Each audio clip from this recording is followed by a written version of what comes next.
Namaste everyone, welcome. My name is Megan Campbell and I'm super excited to chat with you today about a topic that I'm really passionate about, which is feeling good enough, and also share with you a practice that I use, various forms of it, but I definitely use this one too.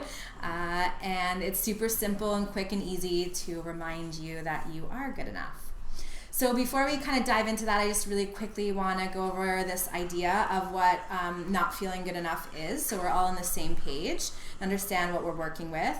And ultimately, it is this idea that everything we do needs to be perfect, or we need to kind of be the best at it. So we need to be the best mother, the best daughter, we need to be the best wife, the best coworker, the best boss, the best yoga teacher, the best bride, the best daughter, the best partner, and so on. And then the minute that we go into that relationship, that experience, whatever it is, and we offer ourselves into it and then leave it, there's a part of our psyche that we often refer to as the inner critic that gets a hold of it and starts to sabotage our ideas of how good it was. And it just tells us that it wasn't. And if we allow this feeling of not being good enough to dominate or run kind of our inner household of the mind, then we can actually start to tornado into some really deep-rooted fears and feelings of insecurity and self-consciousness. And it can affect everything that we do, from our personal relationships to our professional ones. And so I want us to understand that there is one really big reason that we are doing this to ourselves and making ourselves feel like we are not good enough. And it is the thief of all joy and comparison. So through comparison, we are really taking away our sense of self-worth, our sense of love for self, our sense of self-esteem and self-empowerment by comparing ourselves. So every time we go into this situation and then we walk away, we remember, the way this actress does it, or how, her diet and what she eats. And, oh, I didn't do that today, I did this instead, or I had that chocolate bar, or whatever. We compare the way that we are parenting our children to someone who wrote a book about it. We compare ourselves, how we look in our bodies, to actresses on TV, and so on. So it's really easy to get caught up in this idea of comparison. And we tend to forget that the people that we compare ourselves to are probably comparing themselves as well to others. And that if we are doing our daily sadhana, our meditations and our yoga, we are hopefully being reminded over and over and over again that we are enough and that we are perfect just the way that we are, and we're made of perfection. So our yoga practices, our meditations are ultimately about clearing the perceptions, the veils, anything that's kind of getting in the way of the heart, any of those walls, and tearing them down so that we can see our own perfection. We can see our own beauty. We can see that capital L love that we're made of. And so I want to offer you this really great thing that I read too that I just loved. I was reading the life and teachings of the Masters of the Far East, and in the very first volume I had like an eye-opening, breath-holding moment of amazingness reading this book. And it was when one of the teachers was talking to one of his students, and he was talking about Jesus and this idea that as a culture we actually so this was in the 1800s, late 1800s, by the way. And as a culture, we actually, instead of idealizing Jesus's teachings, we turned him into an idol.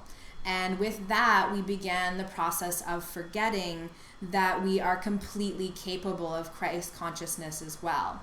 And so, whatever spiritual, mystical, religious tradition you're from, or even if you don't believe in that, and you know that you feel and know that there is something more out there, you're just not sure what yet, that is, or how it looks or feels, or how to describe it for you, that's okay too.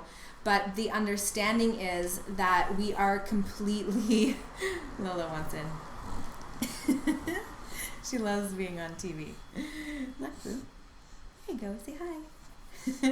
We are completely made up of this same consciousness. The Course in Miracles, which I'm studying right now too, this is it. This is the daily reminder that our mind can be a really convincing liar, and that anything that brings us into a state of discomfort, distrust of self, anything that brings us into a state of fear, into a state of self-sabotage, anything that takes us away from a good, positive, happy, loving place is from the state of fear and from ego.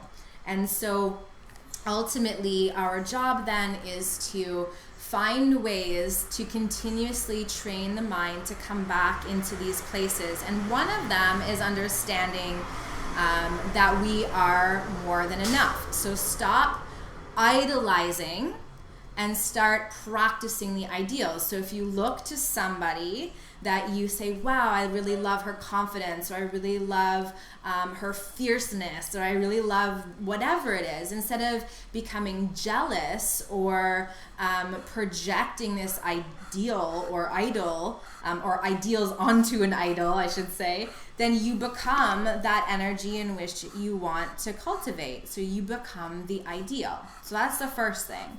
The second is this really great little mantra practice that I do, and you can do it anywhere, anytime. It's super incredible. And like I said, I do it in many different forms depending on the energy I'm trying to cultivate. But being enough is something that I still work with daily and to this day. So this is, I repeat it, 11, I say minimum 11 times. 11 times, 27 times, 54 times, or 108 times, like a mala. You repeat it the more you really need it. Like if you really aren't believing it, then you keep going. So it's joining the index finger and thumb, and then the middle finger, ring finger, baby finger. Every time you breathe in, you do all 4 fingers. Every time you breathe out, you do all 4 fingers. And what you say is, I am good enough. I am good enough. So inhaling, I am good enough. Exhaling, I am good enough.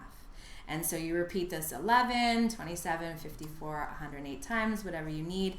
Once you've done that, you take a deep breath in through your nose and out through your mouth 3 times, and you've cleared the energy. This is something like amazing to do when you leave your job at the end of the day, for example, and you're in the car and you find your mind going, oh, I could have done that differently, or I bet I could have done that better, or I should have talked to him like I wanted to, and you just go into that critic mode, that inner critic mode, or self-sabotage mode.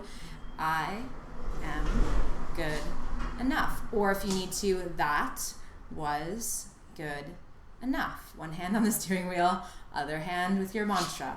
And hopefully that helps you clear the way to being into, tapping into a more loving, self-loving state, feeling good enough, and proceeding forward, shining some really positive energy on those parts of self that don't quite believe it yet, but they will.